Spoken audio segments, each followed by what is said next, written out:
Alright, Science Mr. Robertson back in action, okay? And we got a video today for those kids in the Högstadiet because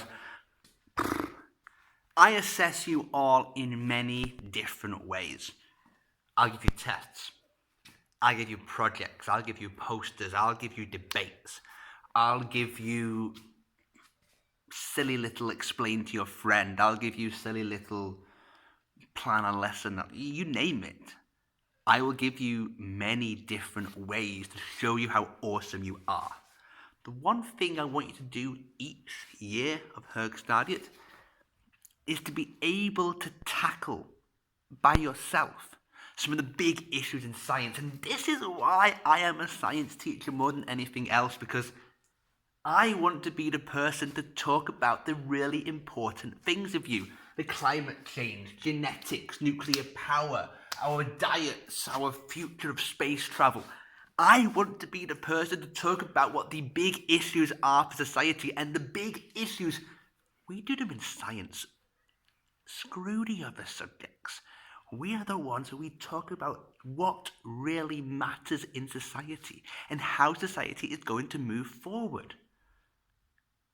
It comes from our subjects. And everything can be taken as a science. Geography can be taken as a science. The behavior of people can be taken as a science. Those skills about how we run experiments can be brought up to all kinds of scales to learn about how our bodies and our brains work. It's why I do the subject that I do. It's why I'm passionate about it. I'm passionate about subjects like this and about the methods and about how we go forward with them.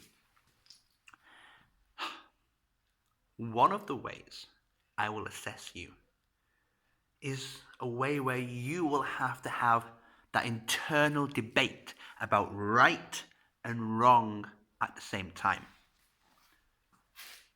You will have to do something called an essay. I have to write an essay. Oh my goodness, that sounds so stressful. It should be. It's not easy, but it is easy. There's a few tricks you have to learn to get an effective essay done. Firstly, what is an essay? It is a long piece of text. And in science context, it's usually going to argue a point of view. It's going to argue a right or a wrong and a good or a bad. And I'm going to try my best to be a science teacher to not give you topics that are obvious. I do not want to have a classroom where everybody thinks the same thing. I want it to be a plurality of voices, different opinions all the time. An essay provides, hopefully, the chance for you to formulate your own ideas and put them onto paper. Essays have, in my opinion at least, 4 different sections. The first one being an intro, an introduction. And this would be the same, getting my notes up here, regardless of what you were actually writing about, for or against. The introduction tells me about what I argue about. What am I talking about? Why do I care? Use a classic example. If we talk about climate change, why would right now, and I can use this video in the next 20 years knowing how silly our society is, right now is the most important time to think about climate change. So why is right now the most important time? Why is it such an important thing to talk about? Why is this the thing you have to read? People, you have to read what I am saying right now. You start your essay by giving that background about why it's important. End your introduction with what you believe must happen. So, I think this is my opinion, this is good, this is bad, boom. This is really important, and this is what I think, boom. Your introduction, you've got the reading, you've put through what it is, why you care, and this is what I want to do. There your essay is in. You have got them, the person reading knows what you think. Great. Now, it is time for your arguments. Now is the time for you to show off. Give different reasons. Again, I will be giving you things that are not black and white. In all kinds of rhetoric, in all kinds of essay writing, reading, political debate, there's a rule of three. If you can make the point 3 times, that's the perfect length for people to truly grasp the nature of it. You repeat, you revise, and you remember. Rule of 3. That idea there gives you a structure. Aim for 3 arguments, which would be 3 paragraphs. And this is the section where you can put in the science content. I want here your science. I want here your explaining. And if you're looking at those A levels, I'll do this one up here. This is where you deepen and you broaden. This is where you maybe talk about society or health or the environment. Too long a word. Should have written milieu. This is where you put in the different things about why this is important every day. You have your argument. You tell me the science of how your argument works and reiterate, prove to me again. You have this is important because it will make our world a better place. If you're talking about the trees, don't cut down trees. Really simple. Let's go melon-started level here. You know, I don't want to cut down the trees because the trees take in the carbon dioxide. The carbon dioxide is too much and it makes the world too hot. You've explained. Easy, but you've explained. We should,